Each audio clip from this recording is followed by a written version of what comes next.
Hey loves, it's your girl Aisha and I'm back with another video. Someone wanted me to discuss the act and the feeling of shame and being shamed. I've since deleted the video I've had already about this, so I don't mind making a quick one discussing it. Let's start off with the definition. Shame is a noun, a painful emotion caused by consciousness of guilt, shortcoming, or impropriety. The susceptibility to such emotion. A condition of humiliating disgrace. And another definition that I found was ashamed, because when you are shamed, you may feel ashamed, which is an adjective, and that is being embarrassed or guilty because of one's actions, characteristics, or associates. So it's kind of putting on shame on someone else because of the way that you're feeling. So the first thing you have to do, ladies, is you have to stop caring about what other people have to say about you, what other people think about you.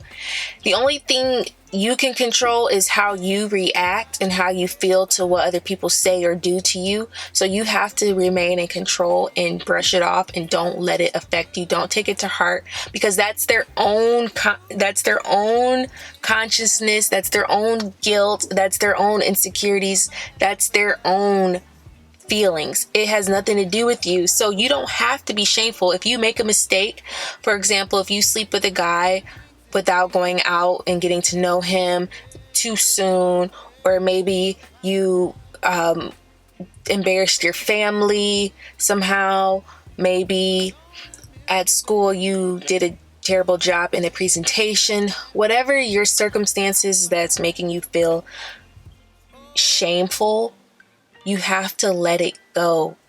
It was a mistake. Raise your standards, make better choices next time, and you have to move on. That's really the only way to get rid of shame, is to not allow it to affect you anymore. You just have to block it out and accept that mistake, learn from it, move on. That's really the only way to go about it. Maybe you can start journaling and write down those feelings you felt so you know when they come again and how to avoid them. Maybe you can write down the actions and the mistakes that you made and how it came about, what led up to that mistake. It's not something that I can really go into deep explanation about, because it's really all up to you. You have to stop it. You have to prevent it from building inside of you, and you can't care about what other people have to say, because that's the whole point about being shamed. It's a cultural norm, it's politics, it's rules, it's something that someone else created that they expect for you to fit into this bubble, or you to act or behave in a certain way. And in order for you not to feel shame, you just can't care and you can't abide by certain rules and limitations. That's the way that I go about it. If I make a mistake, I dated the wrong person, I posted a bad picture,